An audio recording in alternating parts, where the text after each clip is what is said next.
ایک شخص کہتا ہے میرا باپ بڑا گنہگار تھا، میں نے غسل و کفن دے کے اسے دفن کیا، رات کو خواب میں اپنے باپ کو دیکھا، تعجب تب ہوا جب میں نے اپنے باپ کو جنت میں دیکھا۔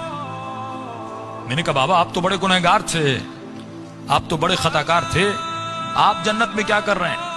اس نے کہا میرے لال 3 دن تک میری قبر میں آگ جل رہی تھی، 3 دن تک مجھ پر فشار قبر عذاب قبر میں مبتلا تھا، لیکن 3 دن کے بعد کچھ قبریں چھوڑ کر ایک نیک خاتون کو دفن کیا گیا، جس کی آنے کے بعد پورے قبرستان میں جن جن پہ عذاب ہو رہا تھا ان پر اللہ کی رحمتیں نازل ہونے لگیں۔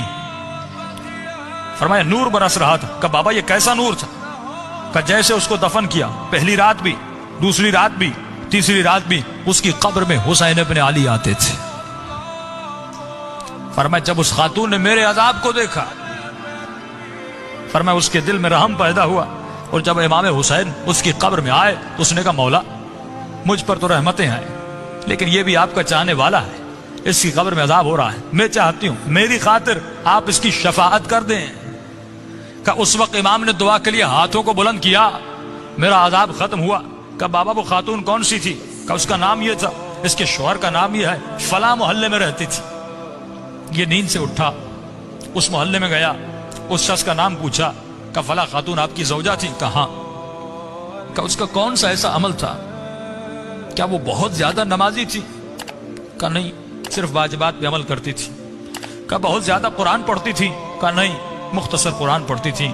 کہ کوئی ان کا خاص بہت زیادہ ذکر تھا؟ کہ نہیں، ایک عام سی زندگی گزارتی تھی لیکن اخلاق کی اچھی تھی۔